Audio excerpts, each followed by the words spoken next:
You were in the Navy, right? Yes, yeah. Just tell me about that. Yeah. Well, when I was 18, I was going to Central High School in Chattanooga, and I was making pretty bad grades. I mean, when I was 17.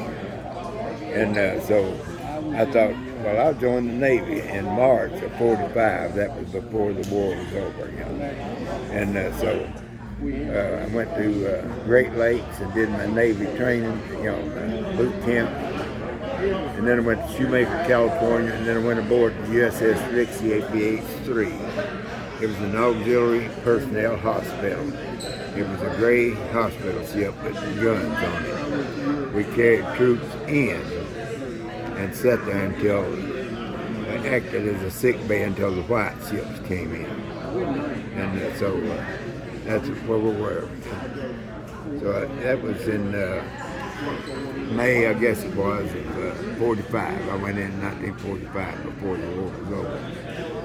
So we went on up to Okinawa, loaded with CBs and nurses, you know, waiting to go into the beach. And when they dropped the atomic bomb, you know, the war was over. And so from there, well, we traveled around in hauled some, you know, servicemen to different ports and everything. And Sorry. so by being a hospital ship, gray hospital ship, we had twin 40 millimeter guns, we had twin 20 millimeter guns, we had 2 3-inch guns on the bow and had a 6-inch gun on the fantail.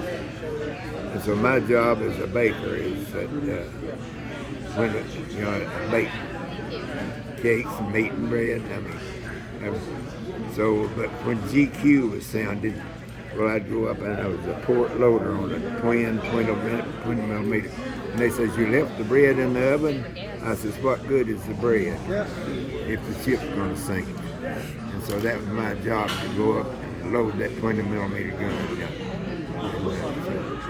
And so after they dropped the bomb, when the war was over, we disembarked the nurses and CBs.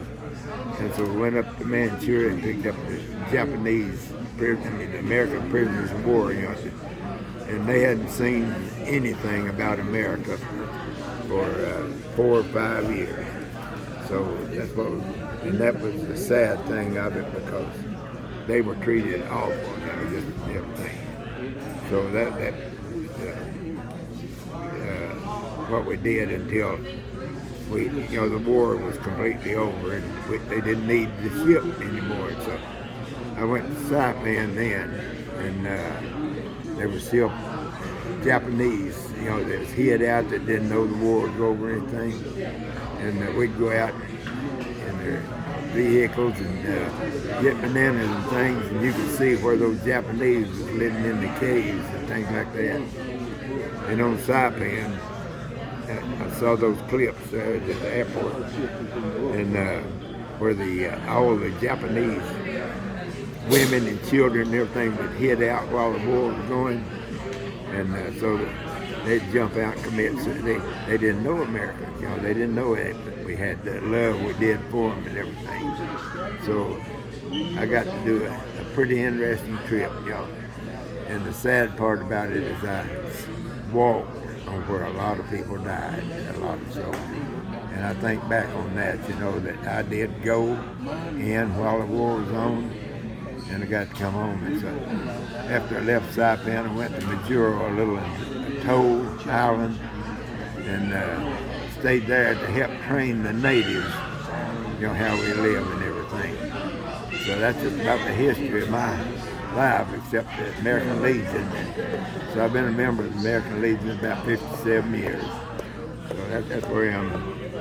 I was a Baker 3rd class on the ship, and my famous thing was walk up to the little window and say, 296-2161, they'd give me money. So I enjoyed it.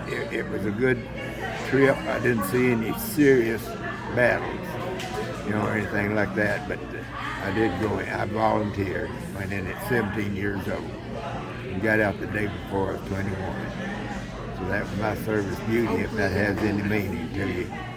But I did it proudly and everything, and so I still honor my life and everything, because I did. I did it for my mother and my sister. And so that's where it was, to keep the enemy from getting to them. I put my life in front of the enemy that way. So, I don't think you said at the beginning, but what's your name? I am Ross Clinton Grant, Navy. And, okay, let's see, what else did I do? And I served on the USS Rixie APH-3 hospital ship. And I was a baker in there, and cooked bread that had so many wheels in it. The flour was packed in 41, 42. And the old man told us to get them wheels out. And we tried to and couldn't. And so we made raisin bread. That's about the height of my story.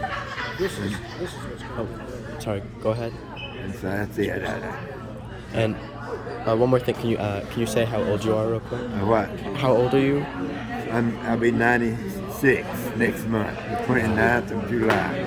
Wow. And God has been awful good to me. He's allowed me to stay here, see my family grow up, see my kids, grandkids, and great-grandkids. I have great-grandkids. So life has been good.